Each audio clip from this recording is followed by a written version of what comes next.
Hello everyone, and this is going to be a tutorial on how to change the automatic transmission fluid and filter in your 2014 to 2019 Cadillac CTS with the 3.6 engine and the 6-speed transmission. Now, this is actually more or less easy to do. The car really makes it easy for you.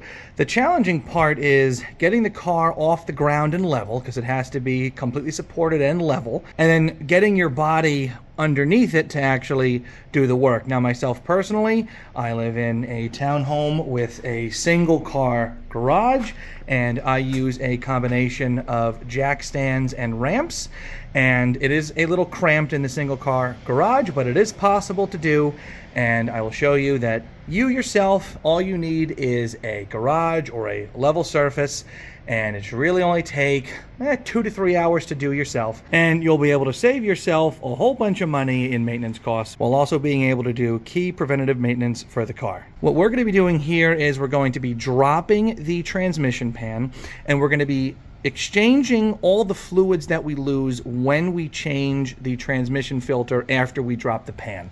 So we're not going to do a full flush. We're just going to drop the pan, change the filter, and exchange those fluids in that one spot. And of course, we're going to measure how much fluid we lose when we drop our transmission pan, but in general, it's going to be about 6 quarts. So really, you're only going to be exchanging about half or a little less than half of your car's transmission fluid in this service, which is more than enough, and it's all that it needs for the next 100,000 miles. So let's jump into it. I'm going to get the car supported on ramps and jack stands, and we're going to cut back when I am underneath it. Okay, now here we are under the car. It is supported. Like I said, I like to mix ramps and jack stands. I have ramps in the front doing most of the heavy lifting for the engine, and I have jack stands at the back. And generally speaking, you really want to make sure that the car is level. The more level it is, the easier it's going to be to exchange the fluids. And also, as you can see by my body here, this is not for the faint of heart. If you are claustrophobic or you don't trust your equipment or whatever, don't do this. This really sucks. But if your sense of wanting to save money and do the job yourself is greater than your sense of self-preservation, then this is for you. And mine is greater than my sense of self-preservation, so here I am underneath my car. Just to orient us down here, this right here is the oil pan. This is the oil drain plug that you take out when you change your oil. If you do not change your own oil and you have no idea what this is, do not attempt this. This is definitely going to be above you. But anyway, this is the oil drain plug. This is the bottom of the engine. This is the front driver's side tire. This is the passenger side tire. And if you follow the engine and the powertrain back, this guy right here, this is the transmission pan. Again, I'm sorry if the lighting kind of sucks or if the angles aren't so great. I have maybe 6 inches of space between my body and the bottom of the car, so I'm trying my best here with the camera. So anyway, this is the transmission pan right here, and it's actually pretty straightforward.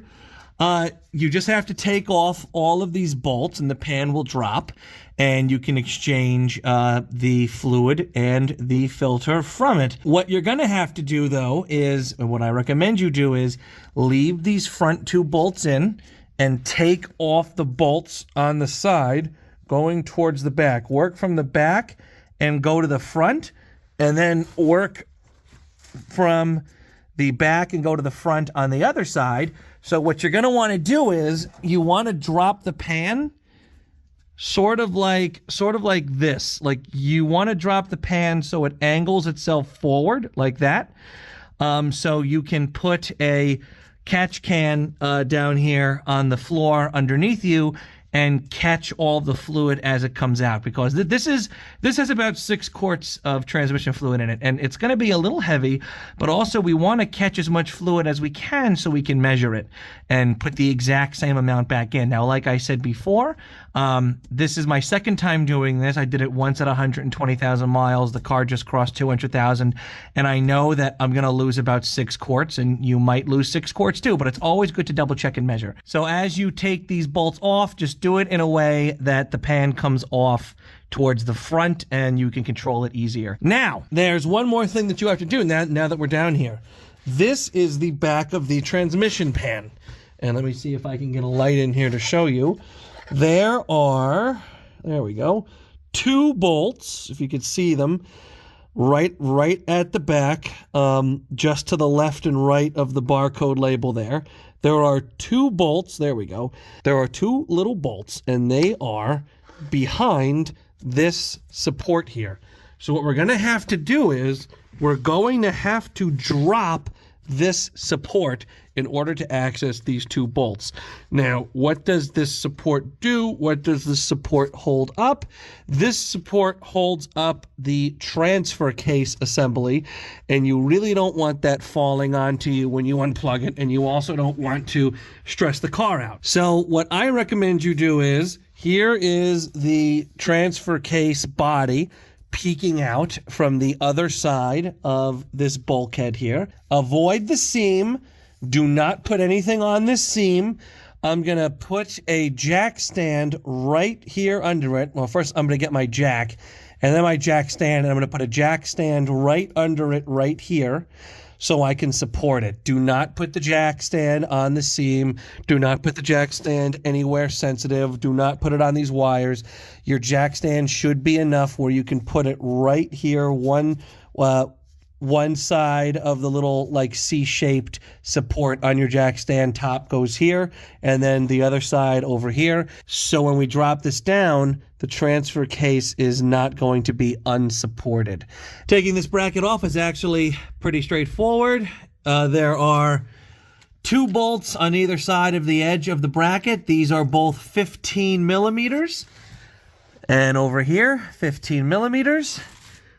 We have 2 inboard bolts. These are both 11 millimeters. And then this big guy in the center is 18 millimeters. So we're going to loosen this and take it off. Also, if possible, or if you could pull it off, just loosening it enough so where it can drop down a little bit out of the way of these 2 bolts that we have to remove at the back of the transmission is also fine. Just remember that we're going to put some support here to support the transfer case. So I'm going to go and do this, and I'm going to cut back.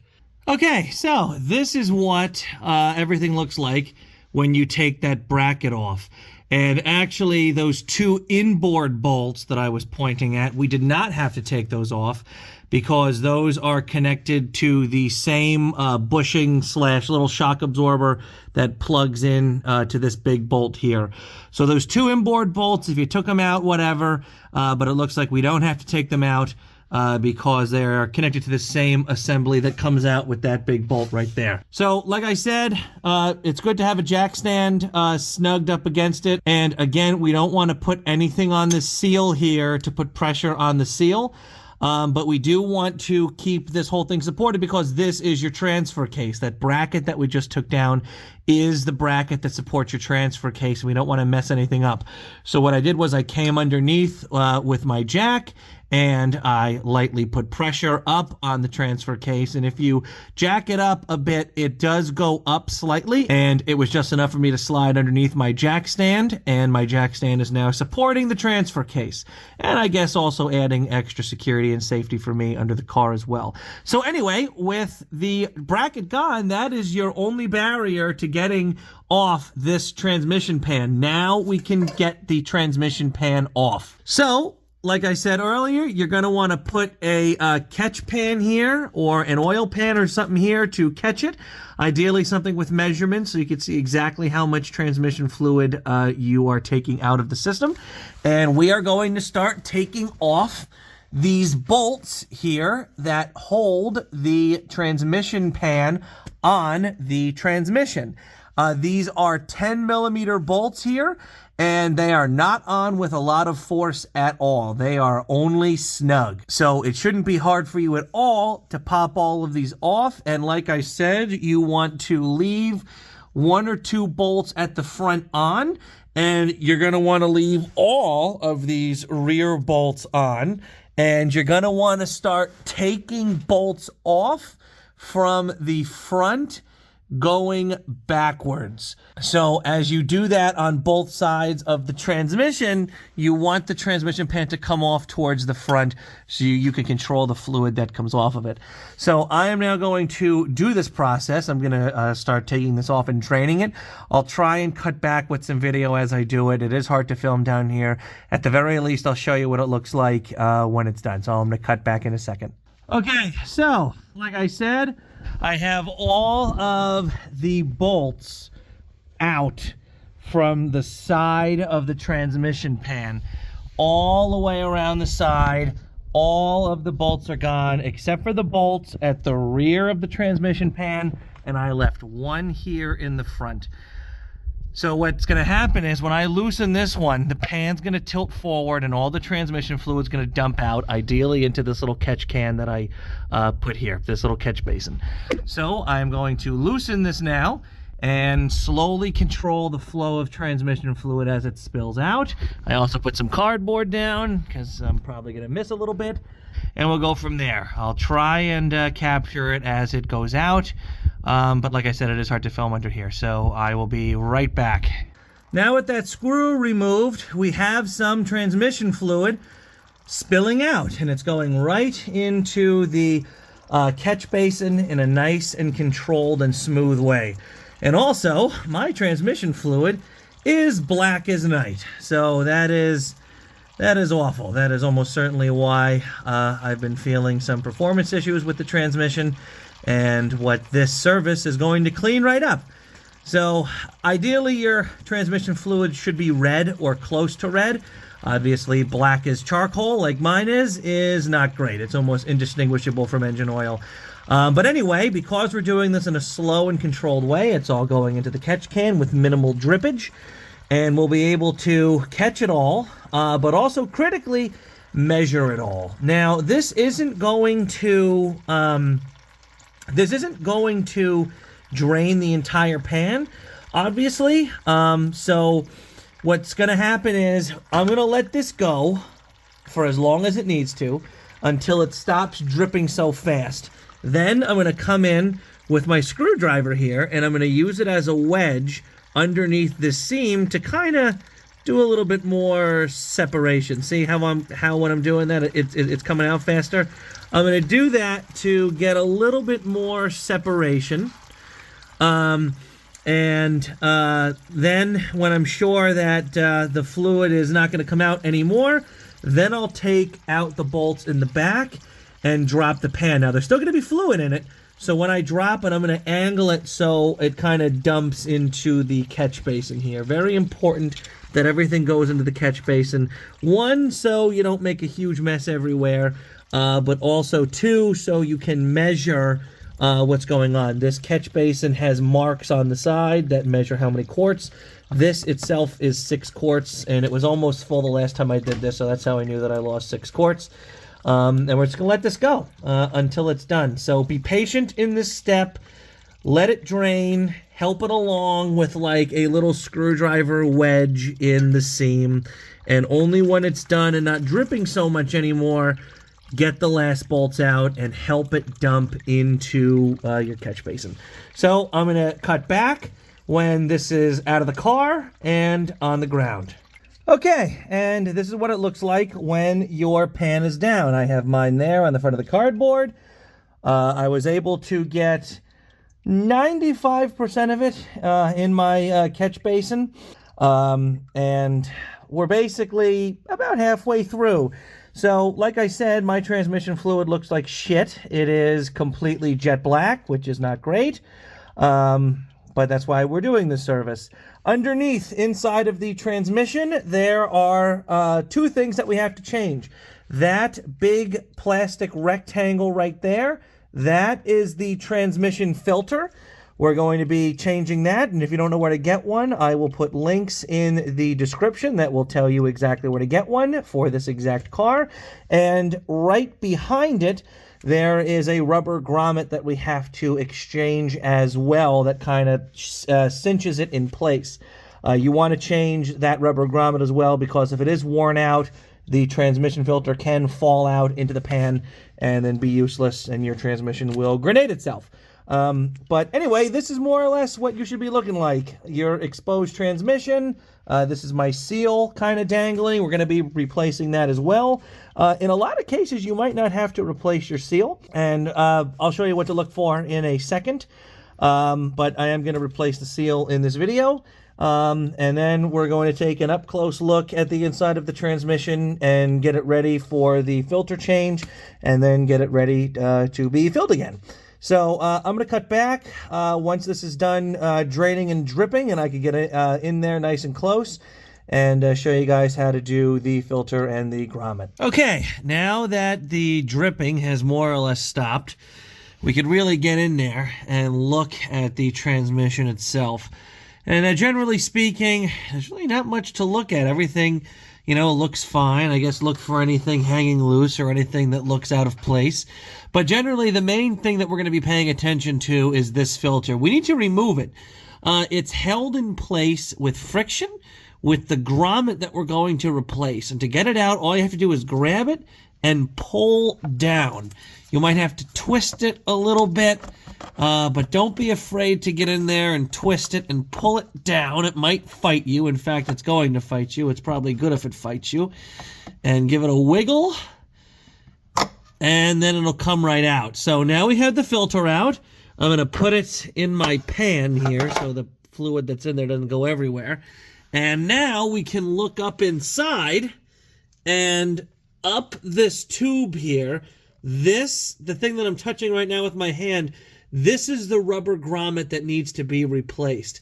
So if you can get in there with a pair of needle nose pliers, or even a pick or a pry tool to get in there and separate it. I don't know if the camera's showing it clearly enough, but there is a rubber gasket in here. I'm touching it right now.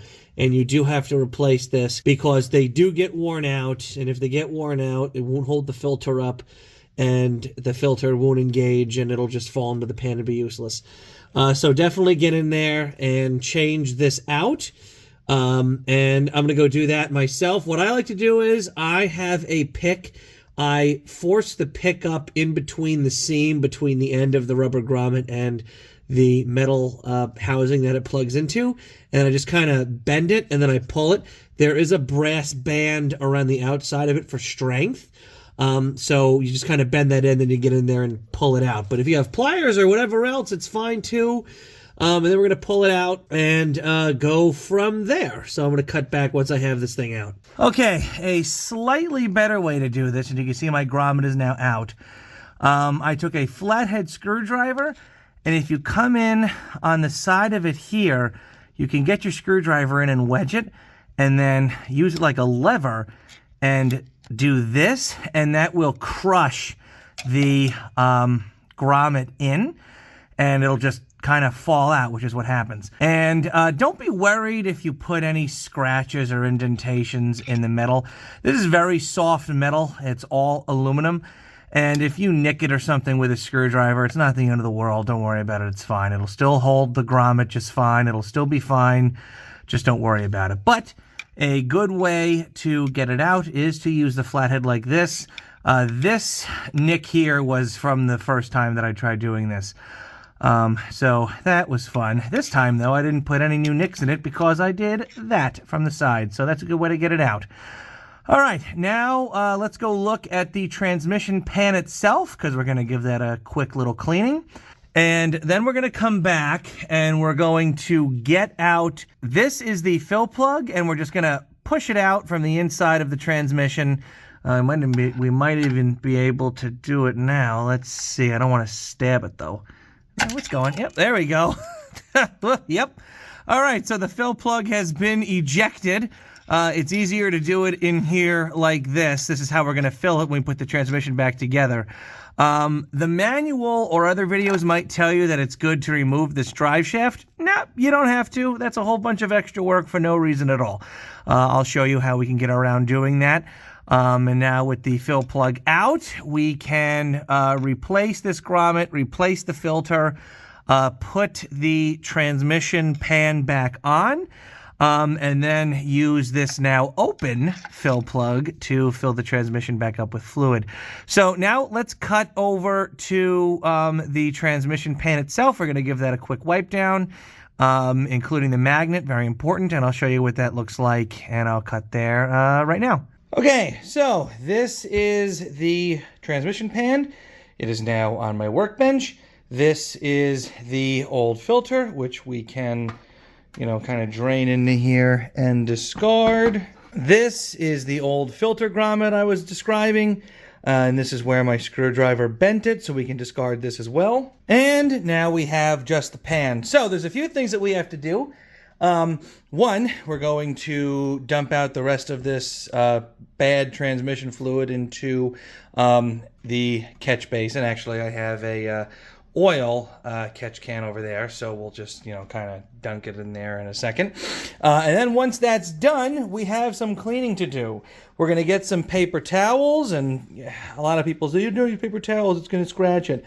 It's not really a problem. Who cares? If you want to use microfiber, like if you want to kill good microfiber towels, fine. But this is just a non-issue. But I like to use paper towels because they're disposable and they do a good job. If you buy ones that are reasonably soft, these are Kirkland brand towels that are pretty good. It's not going to cause any problems. You're fine. There's a thick rubber gasket that's going to seal everything anyway, and you're mostly going to be cleaning inside anyway. So use paper towels. It's better. Or shop towels if you got them. Even better. But you're going to want to clean this. So once this is all drained out, you're going to take your towels. It's going to take many towels, plural, and you're just going to clean everything up. This little circular thing you're going to have to fish out. That is the magnet. That catches any loose metal shavings that, goes through the transmission. You're going to want to clean this too. This is kind of a bitch to clean because everything wants to stick to it. Just clean it off, towel it off, make it really nice. Clean up the mating surface for the gasket as well. We're going to do this on the transmission itself as well. And just do a really good job. And I'm going to cut back in a second when I have done it, and this is now clean. So I'm going to cut back in a second. Okay, and this is more or less what everything's going to look like when it's clean. Now, do you have to get everything absolutely perfect? No, but you should be able to get it reasonably clean like this. And you're not going to be able to get all of the corrosion, whatever, off the side. But at least where the gasket goes, it should be more or less clear. And the magnet's clear now, and you can clearly see the part number for the transmission pan stamped into here. And all of the general filth mixed in with metal flake. Your towels are going to turn gray because there's going to be metal flake mixed into all of this. It's all gone, and really it's going to prolong the life of your new filter. Why put in a new filter and have it suck in all this existing filth? Just clean it up, make it decent, and you'll extend the life of your new filter. So now we can go to putting that new filter and the new grommet into the transmission. So I'm going to get back underneath the car and do that, and I will cut back in a second. Okay, so here we are underneath the car again. I have my new filter grommet, and we need to put this in before we can put our replacement filter in. And this has to go perfectly up inside of that hole and be pressed in. So how are we going to do that, and how are we going to press it in? Well, the first thing that we're going to want to do is we're going to get it, and we're going to try and finagle it in with our fingers. And it's going to be very slippery, so just try and get it in there as best you can. Good enough. Great. So just try and get it in as best you can and line it up and try and get it started by pushing it in with your fingers. Now, it might look like right now that it is in, but it is super not. It has a lot more to go, and you're going to have to press this in. So what are we going to use to press it in? We are going to use this. This is a 24 millimeter deep drive socket on a little extension. And what I'm going to do is, this is almost the perfect diameter of that grommet. I'm going to put it up, line it up perfectly on the brass ring, and then I'm going to lightly tap the end of the extension with a hammer, and that will be more than enough to get that filter grommet the rest of the way in there. Now, we're not going to bang it all the way in. We're not going to bang it. We're not going to like force it all the way in. We're going to lightly tap it until it stops moving. And once it stops moving, we're there. We're not going to slam it all the way in. These are delicate. You don't want to bend it because then you'll have to get another one and you'll have to wait to finish this job. We're just going to take this, lightly tap it home, and then we'll be done. So I'm going to go do that, and I'm going to cut back when that is finished. Okay, so now we have our new grommet pressed in. It's in there. It's perfect. If the 24 millimeter socket gives you any trouble, switch to a bigger one. I moved to a 1-inch deep drive socket that better fit the radius, and I was just able to just whoop right in there. With the 24 millimeter one, it would slip out, and I would only hammer one side in. It was getting kind of annoying. But if you do try and hammer it in, and you do deform it a bit, just get a pair of pliers and like get it roughly back to the circle shape, because when you ram it in there all the way, it will go back to a perfect circle, and it is a brand new grommet, so it's fine. As long as you don't horribly dent it. So don't horribly dent it, be careful with it. The 24 millimeter socket should be enough to get it in there, and if you struggle, switch to a 1-inch deep drive socket, and that'll get it in there. So now we need to add our filter. That is what's left. Next, we're going to push in our filter. So let me grab my filter. And here is my new filter. Now, just like the old filter, this just goes in. It's pressed to fit. These little ribbings on the part that clips into the grommet, they are what grab the outside of the grommet and stop this thing from going in. So you can't push it in too far, because it will stop you. But again, we're not trying to ram it in with lots of force. We're just going to push it in, and we're going to wiggle it a bit. It should fight you. That's good. And we're just going to push it in and do a little press to fit. I'm doing this with one hand, trying to hold the camera. I might need my second hand. Yeah, I'm going to need my second hand. But we're just going to push it in until it doesn't move anymore, and we want these ribs to engage with the top of the grommet, and I'm going to cut back in a second when that's done.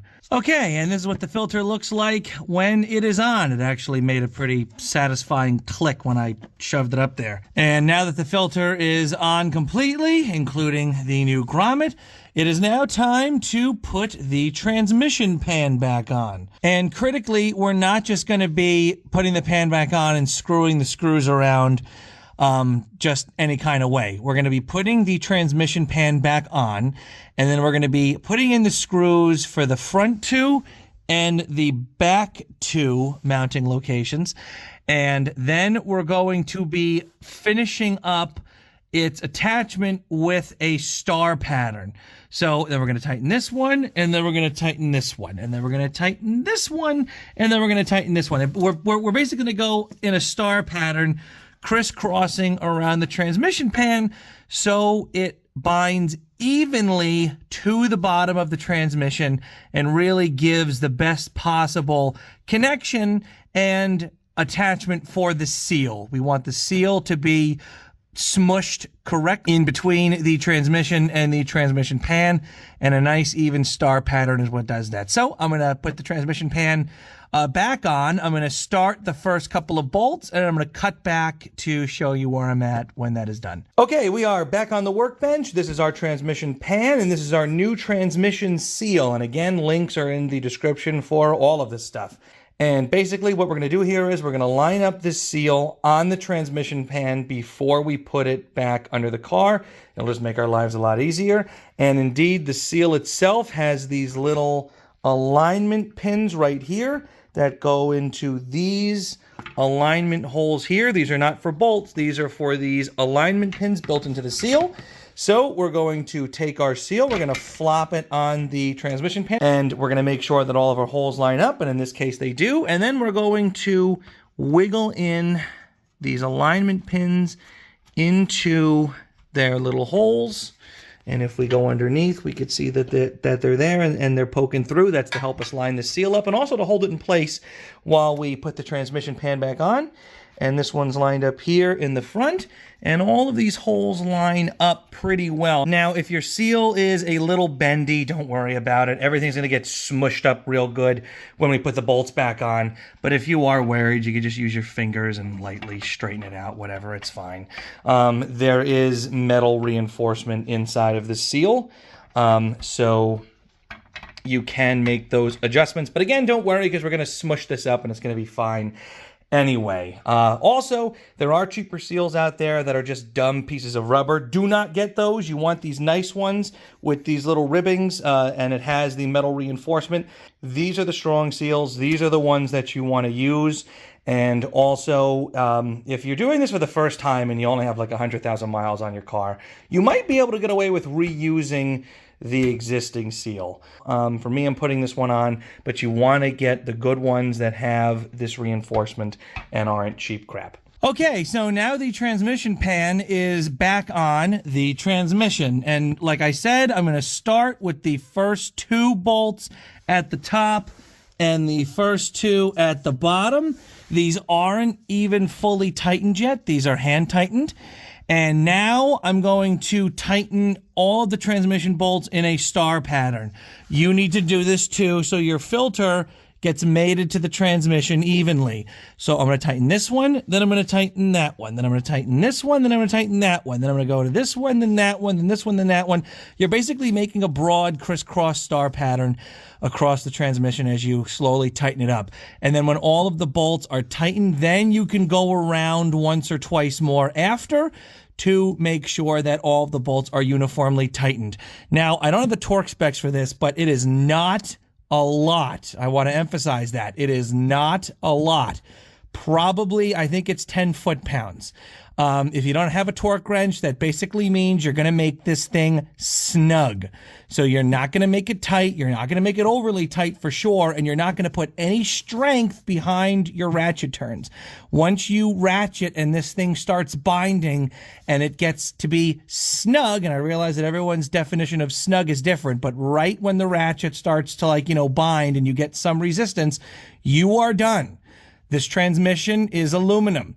If you cross-thread the bolts by going too tight, you are screwed. And you're going to have a big mess on your hands because cross-threaded bolts don't tighten so good anymore. So we're going to go in the star pattern. We're going to go snug.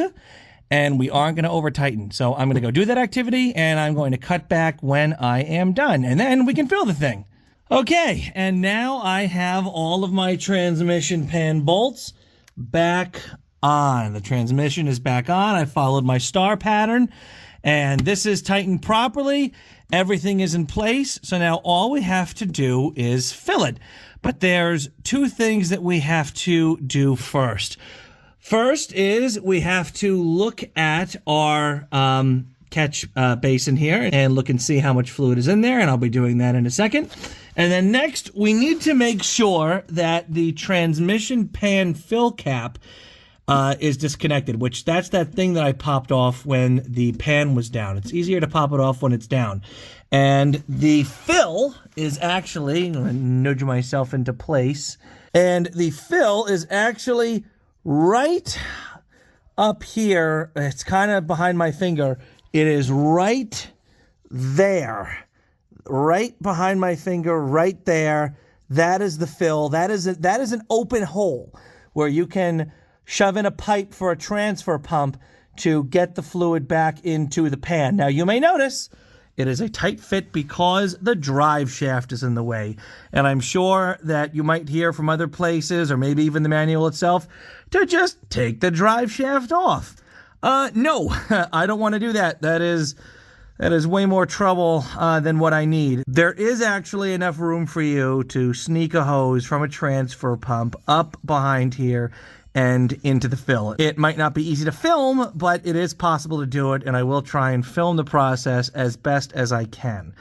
And then when that's done and your transmission is filled up, we have to put on the fill cap that we popped off earlier. This fill cap, and I'm going to clean it up because it's obviously been sitting in debris for a bit.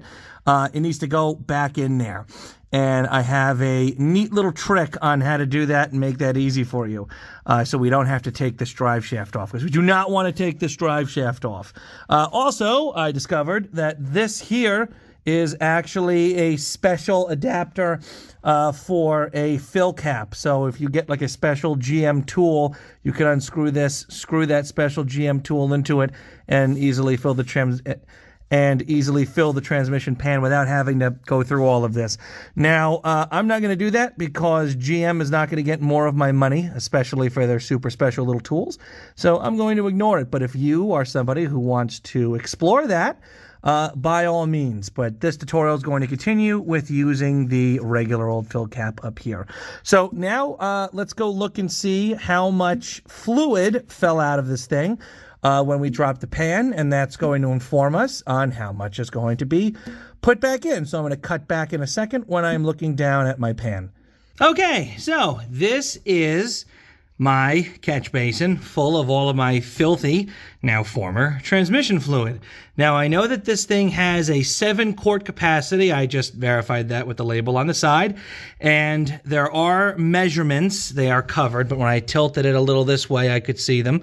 And we are just over 6 quarts. Now, also take into account that I also spilled some while I was trying to drop the pan into this. So to be safe, I am going to add about 6.5 quarts to be safe. That's usually a good measurement. That'll account for any slop in this process, and that will get the transmission filled up to back where it needs to be. So I'm going to cut back to my workbench now, and I'm going to show you guys how we are going to be filling this transmission back up with 6.5 quarts of transmission fluid. Okay, I have my 6 quarts of transmission fluid here, and I have another quart ready to go underneath the car. The transmission fluid that we are going to be using is Dexron 6. You want to get Dexron 6. It's okay if it's a dual use with the Mercron, as long as it's Dexron 6 certified, and more importantly, it is full synthetic. Always remember, that is the best and only transmission fluid you should be putting into your car. Remember, plastic lubricants do not burn, and they last longer than regular ones. So to get this from the bottles into the transmission, we are going to be using this. It is called a transfer pump. I'll put a link in the description if you don't know where to get one of these. Basically, they screw to the top of the bottle of transmission fluid once you take the cap off, and then you just pump it. And then it sends the transmission fluid through its little pipe here, through this fitting at the end, and into the transmission. Now, I do have a little bit of condensation in this one. I use it for other things as well. So I'm going to flush this thing with transmission fluid before I actually use it to pump into my transmission. So it's going to be really hard to film. But basically, I'm going to screw this onto one of the bottles of ATF. I'm going to thread this hose around the drive shaft and put this fitting into the open plug on the transmission. It has these neat little ears that can grab the side of it. Don't push it in beyond that, because if this thing falls off in your transmission pan, you're going to have to take everything apart again to go looking for it. But it does have these neat little ears that can grab onto the side of the open hole to hold itself in place. And then basically all you have to worry about is just pumping, pumping, pumping. When this can is empty, switch to the next, pump, pump, pump. And then when you get to your last bottle of ATF, there's going to be a little residual at the bottom of each one. Pour each of the residuals into one bottle. That should fill it up maybe 1/8 of the way, enough for the pump to grab more, and then just put it back in. Now, I do have another bottle of ATF down there already. We're going to put 6.5 quarts in. So I'm going to go do that activity right now. I'm going to try and cut to it and show you what it looks like as this process is going on. So I'm going to cut back in a second when that activity is underway. Okay, so just to show you guys what everything looks like, I am now on the passenger side of the car. This is the transmission pan. This is my transfer pump kind of hanging here. And this is the line going up and into the transmission.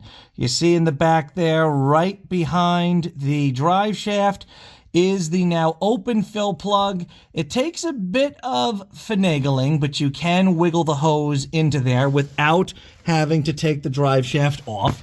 And now that it's in, All you do is you take the transfer pump and you plug it into your different bottles of ATF and pump in 6.5 quarts, or at least I have to pump in 6.5 quarts. All right, just another view of what this looks like. We have the transfer pump screwed to the top of our Valvoline ATF, and we just pump. I have a light here so I can watch the level drop, and we're putting in 6.5 quarts. So again, I'll cut back when I'm done. I just wanted to show you what this process looks like.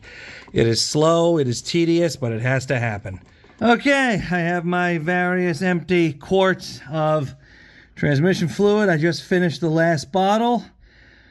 Oh man, what a tedious process. So now, with all of the transmission fluid in the transmission, 6.5 quarts worth, we can pull this out, get all this out of here, and then I'm gonna clean up my area a little bit, and then I will show you how to put the fill plug back in, because you're never going to get your hands up there, but there is a special method that I use.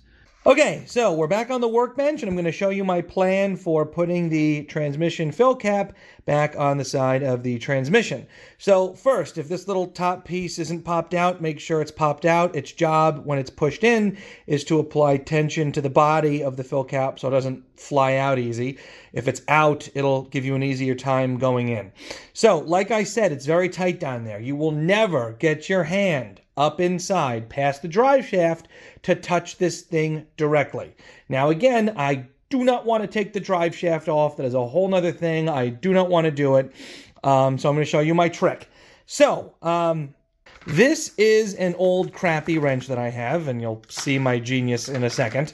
We're going to take the fill cap and we're going to put it in the wrench like this.